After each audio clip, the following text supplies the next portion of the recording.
My name is James Martin. Welcome to the Insights U Intro to SQL and Databases course. We're going to be discussing data analysis, information, SQL databases, and SQL queries. By the end of this, you should be able to write a SQL statement all by yourself. To start off, let's talk about data. What is data? Data are the facts and statistics that we use in data analysis. Data can be numbers. Data can be calendar dates. Data can be text strings. Data can be pictures. Data is great, but what do we really use the data for? Well, we use data to answer questions. And we're both smart. Let's see if we can answer some questions. We have a number here. What does that number mean? Okay, well, that's kind of a tough one. How about this date? Why is that date important? Okay, what about this string of text? What does complete mean? All right, so some of those questions were a little bit hard. Got an easier one for you. Take a look at this. Tell me what this is. I'll give you a hint. The last digit there is seconds. You got it? I'm sure that you just figured out that this is the latitude of Bogota, Colombia.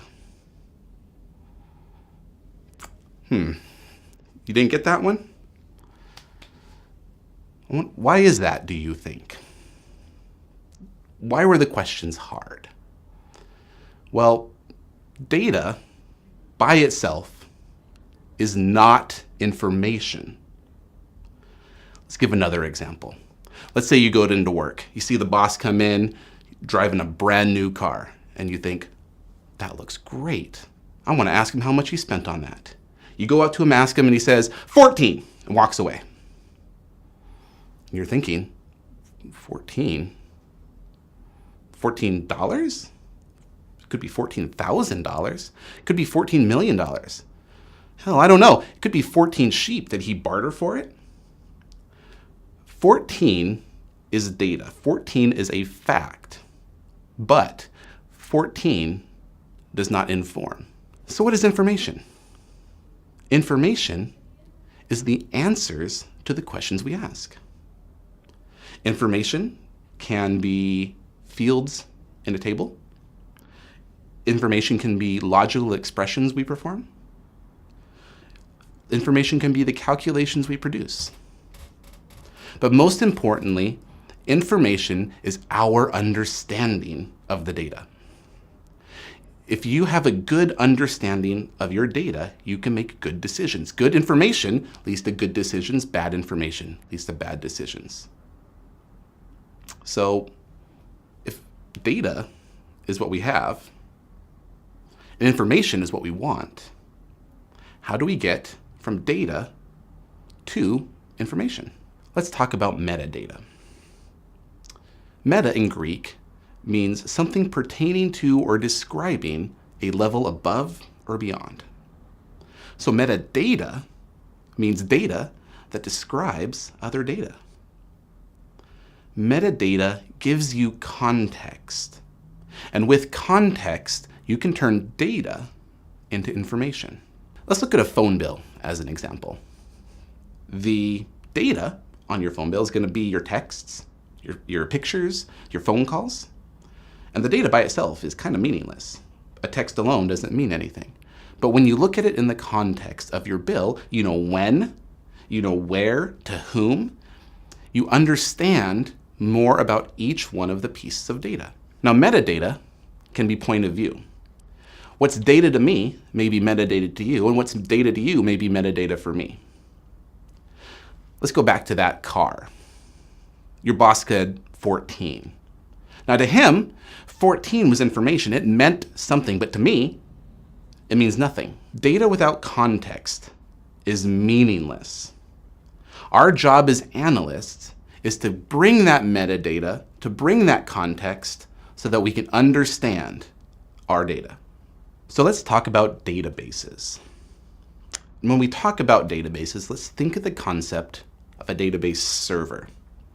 Your server is something called an RDBMS, a relational database management system. A server may contain one to many databases, and each database can have one to many tables or indexes or views. Now, tables contain data stored in rows and columns, just like an Excel spreadsheet. Each row in a table is called a record, and each column can be called a field or an attribute. Now, views and indexes are a little bit out of scope for this presentation. However, they are very important, so we will spend a little bit of time talking about them right now. A view is a saved query in SQL that you can run at any time. Your RDBMS treats it like a table, and you can connect to it and query it just like you would any other table. An index functions just like an index of a book. For example, let's say you need a piece of information from a book. So you start at the first page, and you go page by page until you find it. It's a very inefficient way of scanning through all the data to find what you need. What you would do is you go to an index in the back of the book that says, oh, what you need is on page 34, go straight to page 34, you'll find it. An index in a database functions exactly the same way.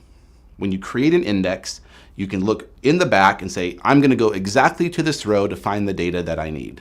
Now, if you haven't seen it before, databases are generally drawn as a cylinder on database diagrams. So why do we store data in a database? Let's take a look at how we frequently see data stored in spreadsheets. At first glance, there doesn't really seem to be a problem. You have all the data you need, but any good SQL developer will take a look at this and immediately tell you what the problem is. It has redundant data. And redundant data, you think, well, what's the problem with that? Well, every time that you store a piece of data in a database, it's going to take up space. And if you're storing the same data over and over and over again, you're taking up more and more space of the same thing. As your data expands, redundant data takes up more and more storage space. And it also takes more and more memory to scan through all of that data. Every query you write with redundant data will take longer and longer to run. Let's think of a retail chain operating across the country. If they stored all of their data in a single table, you would have every single customer and every single order, all of the information about them, their email addresses, what they purchased, the color, the SKU. You would need to know the manager of the store employee who sold them. You would need to know all of this information, and your table would quickly grow into dozens and dozens of columns with hundreds of millions of rows very quickly. However, with a database, we can fix all of these problems.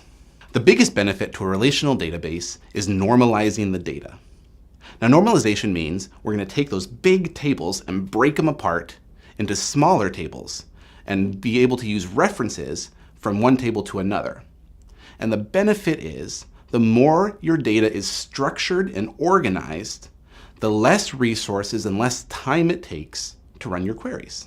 Relational databases are called relational because they are related to each other through a relationship that exists between two fields. The two fields are the primary key and the foreign key. A primary key on a table is a field that uniquely identifies every single row in that table. A foreign key is a primary key from another table that is brought into the current table. Now, primary keys don't always have to be identified by the relational database management system as a primary key, but there are benefits to doing this. If you create a primary key by naming one field as the primary key, it will automatically create an index on that table on that key. It's a good interview question. In order to see how these relationships work, we're going to have to shift our perspective. We need to be able to see tables in an overview without all of the data. We only really need to see the columns that have relationships with each other. So what we're going to do is we're going to shift and rotate the columns of the table so that we have them all vertically. This is what we call the table construct diagram. Now, on these table construct diagrams, when we want to talk about relationships between them, we start to draw lines between the primary key and foreign key pairs among the tables.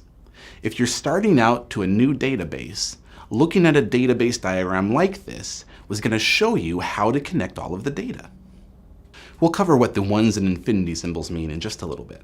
The first type of relationship we'll talk about is one-to-one, which means one record in one table exactly matches one record in another table. So let's look at an example. Let's say you find a state table that has all 50 states and the state flower.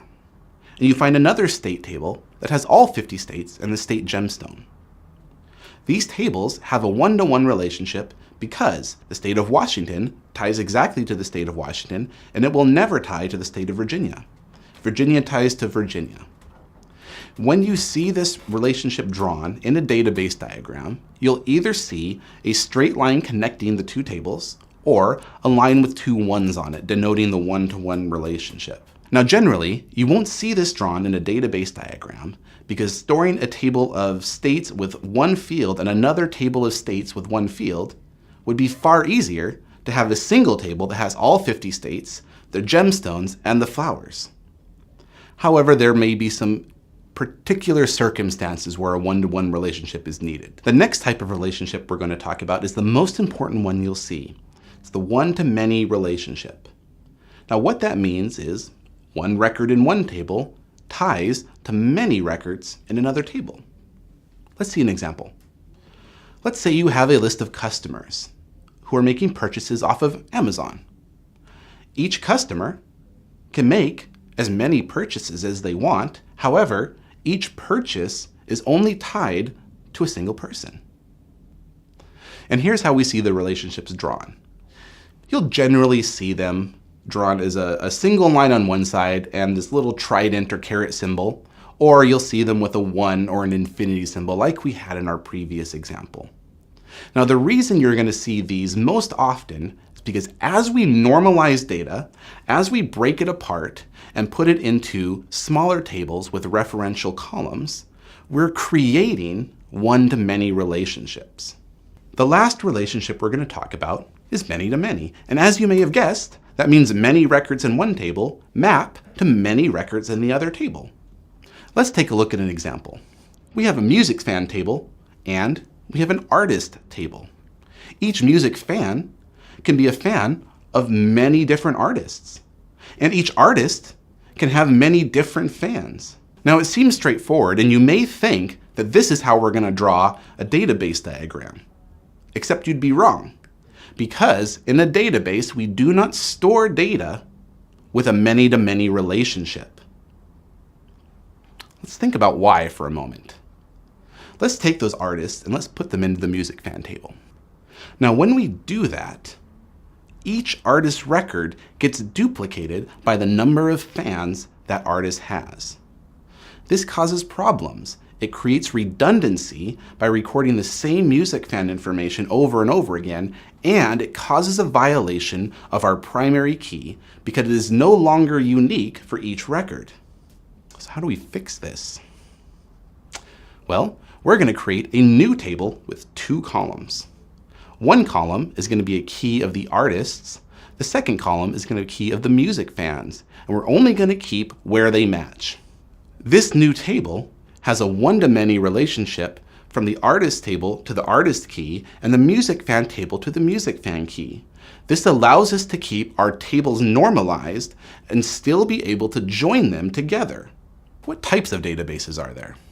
Well, they come in three basic types. One, a structured database. This is everything that we've already discussed. We have well-defined tables with table relationships and primary key foreign relationships. This is how all relational databases are categorized. This is where SQL queries are written. We also have semi-structured database. Don't use the language of SQL. They're generally called NoSQL, which is not only SQL. They often store data in JSON formatted files, JSON being JavaScript object notation. Now, this type of database is very, very easy for web developers to use because they can write API queries to pull specific pieces of information out of them. None of the data is stored in tables. Everything in it is tagged, which is why it gives a semi-structure to it. Finally, we have unstructured data. This is data that is very difficult for a computer to understand. Human speech, random astronomical data. Cortana, Siri, Alexa, Watson, they all have to manage unstructured data. This is where machine learning is happening. This is where we're teaching computers how to understand the data. Because machine learning is the BI buzzword of the day, you'll often see a lot of these companies offer databases for unstructured data. They'll say, give us all of your data and we'll tag it and everything will be great. However, that kind of turns it into semi-structured data. Regardless, these boundaries you see kind of become fuzzy as companies offer different types of databases. They'll cross this semi-structured to unstructured wall. So what is SQL? SQL is a language used to extract data from relational databases. You can pronounce it SQL or you can pronounce it SQL. Either way is fine. The select statement is the fundamental way to extract and read data from a database. It returns all of your data in a table format. It contains two major parts, the select clause and the from clause. Everything that we want to extract is going to be between these two clauses. It'll be every field we want to see, every logical operation we want to perform, and every calculation that we make. The from clause will identify which table from the database we're going to be extracting the data from. The first thing to know about SQL is that there's lots of different ways to write it. If you're familiar with any type of procedural language, you'll find SQL is quite a bit different. You don't need to have everything in the right space. You can have carriage returns, extra spaces. It doesn't really matter. You can put your entire SQL query on a single line that's thousands of characters wide. Every single one of these examples is a completely valid SQL statement. The only caveat is that you don't want to put spaces in between words that break them up into separate words. Other than that, add as many carriage returns or tabs or spaces that you like in order to organize your query in a way that you like to see it and that makes sense to you. So here we see a big marble block. This is going to be our database. We're going to use our select statement like a sledgehammer to smack it apart. Now, the select statement acts like a sledgehammer. It allows us to hit our big marble block and knock off big sections of it so we can get a focused, smaller view of what we want to see. So we're going to take our hammer, we're going to write select star and drop the hammer because select star isn't actually going to do anything. What select star does is it selects every single column in a table. Now, database administrators don't generally like you using this on a regular basis because if you select every single column and every single row on a table, and your table has hundreds of millions of rows, you're going to be using up a lot of that database's resources. Now, there are some use cases for it. If you're exploring the data and you don't have millions of rows in your tables, it's not a bad query to write. You'll be able to see all of the columns and all of the rows and get a good understanding of the data. But it's not something you want to use regularly. The top end clause is a way for you to limit the number of records you return. Now, when you write a SQL query and just have a select statement without any type of filtering on it, you're going to return a row for every single row in your table. With the top end, especially when you're exploring your data for the first time, you can limit the number of records returned. You generally don't want to use this in an operational environment because you may find if you look at the top 3 records, record number 4 is the really important one and you don't want to leave it out. But for exploring data, for learning about it, you can put in select top however many records you want and get a smaller subset of data. We're going to talk about a couple of different things. First off, we're going to get rid of the select star. From now on, we'll be selecting specific columns with commas in between them. This allows us to choose to only pull specific fields from a database without all of them coming in. Now, the next thing we're going to talk about is mathematical operations. You can perform these right in your SQL query. So let's say there's a crazy new tax of 20%, and you want to see what the original price of these albums are plus the 20%. Well, you can take the original price column, multiply it by 1.2, and that will give you 20% above what the original price is. Right in the query and in the results, you'll see that. Now, there's something tricky about this. The original price has a column title. It's called original price. But the original table doesn't have original price times 120. It does not know what to call the column for this. So we're going to use something called a field alias. Using the as clause, you can change the name of any field that you want, or give names to fields that don't exist. For example, the original price times 120, we use as and we can give it a brand new name. As we stated previously, you can use select to only choose specific fields. Now when you do that, it's going to choose every record in the table for that field. If you have 1,000,000 records and you only select one field, it's still going to give you 1,000,000 records. But you may want to know what are the values of this field, and you don't want to look through 1,000,000 records to figure it out. We can add a distinct clause to our query. And in doing so, what it's going to do is it's going to look through every single row of the table and only return the unique values. Now, on a very large table, this can take a considerable amount of time because it will have to scan through every single row. It takes a little bit of time, but it can be worth it if you're trying to pull this specific information. But what happens if we have multiple fields in our select statement? We have 2 wrap fields with a rating of 4 and 2 rock fields with a rating of 3.5. We're causing duplicates when we return this data. Can we use distinct to figure this out? Well, it turns out we can. Using distinct with multiple fields will return a distinct list of all of the different matches of the fields that you've selected. Let's look at our block of data again. We use our select statement like a sledgehammer, and what we're going to do is we're going to knock out the different columns that we don't want. However, we're still left with very long tables. So now we're going to use the where clause as our chisel. The select clause allows you to select columns. The where clause allows you to filter rows. The where clause needs 3 things. 1, the field you want to compare. 2, the operator you want to use for a comparison. And 3, the value to compare against. What is an operator? Let's talk about that. These are the operators we use to make logical comparisons. Now, every time we make a logical comparison, we're basically asking the question, is this true or false? Is this value greater than this other value? Is it equal to it? Is it not equal to it? Is this one equal to it and this one equal to it? The end result of any one of our logical comparisons has to be a true or a false. When it is true, the records are kept in your SQL query. When it is false, they are excluded. Using the where clause, we can see when something equals wrap. We're going to use the genre field. Now, when the genre equals wrap, that result is true, and all of the records that have a genre of wrap are returned. However, if the genre doesn't equal wrap, that returns a false, and those records are excluded. Now, the third query uses an AND statement. The AND statement is performing 2 checks at once. First, it is checking when the rating is less than 5, and it is checking when the genre equals rock.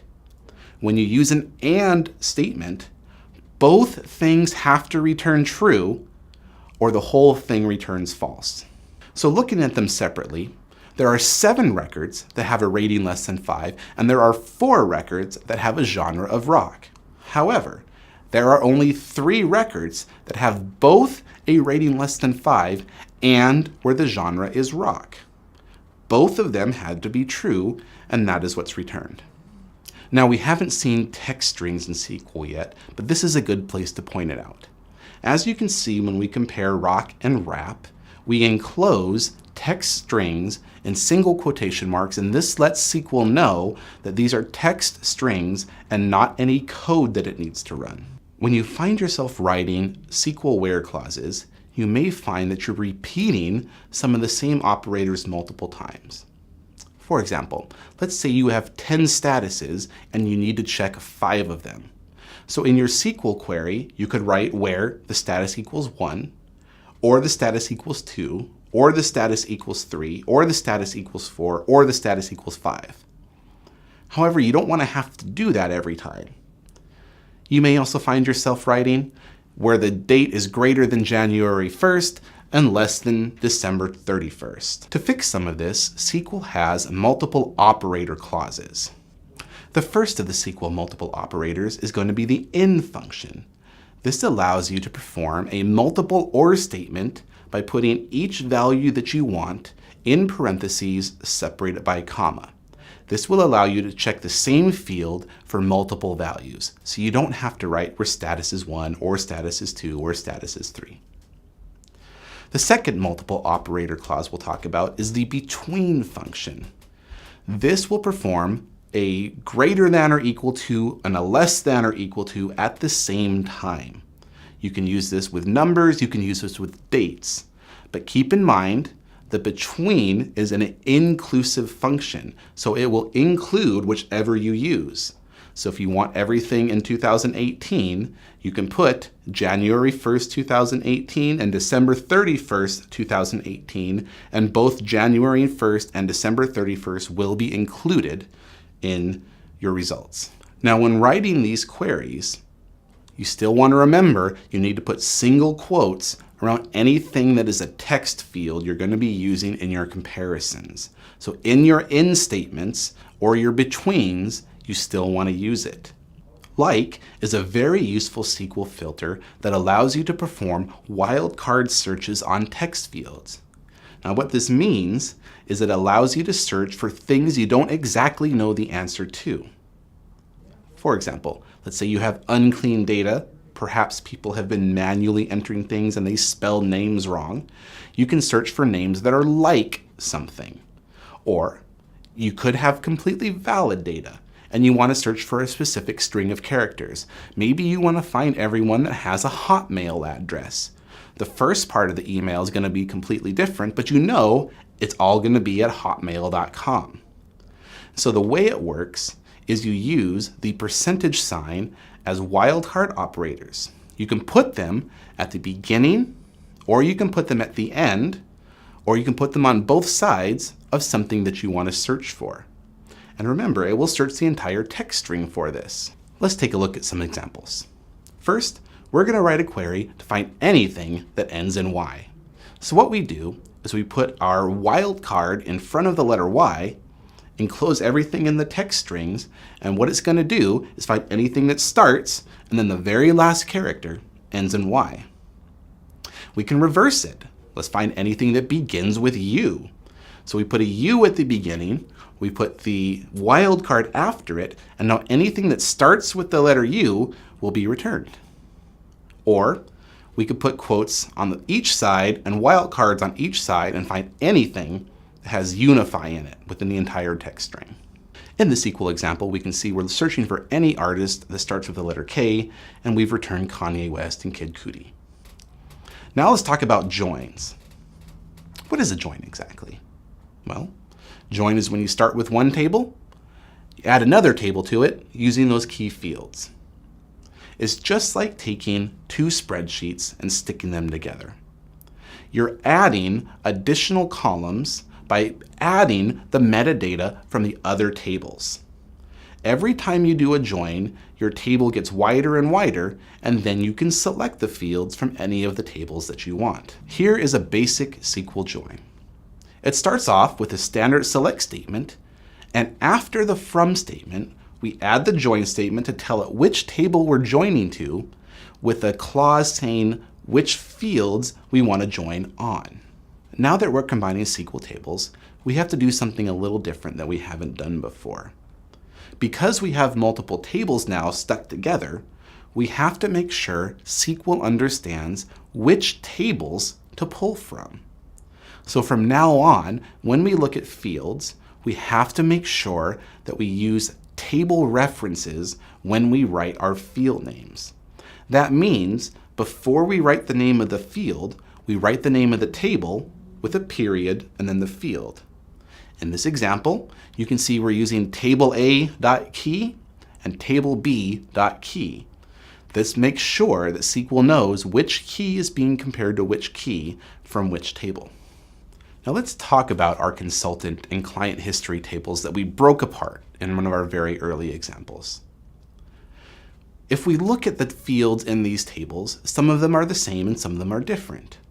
For example, if we have consultant name and we have client name, those only exist on one table. And if we write that in a SQL query, it's very easy to know which one is which. There's only one consultant name, there's only one client name. But let's say in each of these tables, we have a start date field. On the consultant table, that's the day they started with Unify. On the client table, that's the day we started working for them. Now the thing is, both of them are the same names. If you try to write a SQL query that says, I want the start date and the start date, it's actually going to cause a problem because SQL does not know which table to pull each of these start dates from. Fortunately, we can fix this. All we have to use is the same table references from the join condition in the select statement.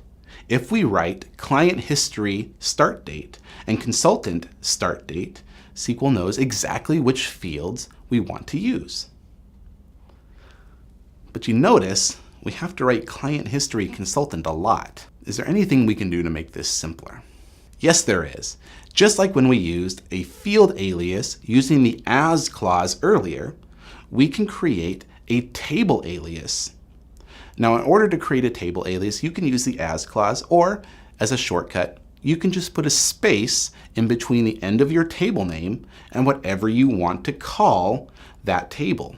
What this does is it allows you to create a shorter reference for a long table name so you don't have to type that entire table name every single time you want to reference the table. In this example, we've taken the client history and made it CH, and we've taken the consultant table and called it con. And now in both the join and the select statement, all we have to do is write ch.startDate and con.startDate instead of the full table name. Now both of these queries on the bottom are completely valid.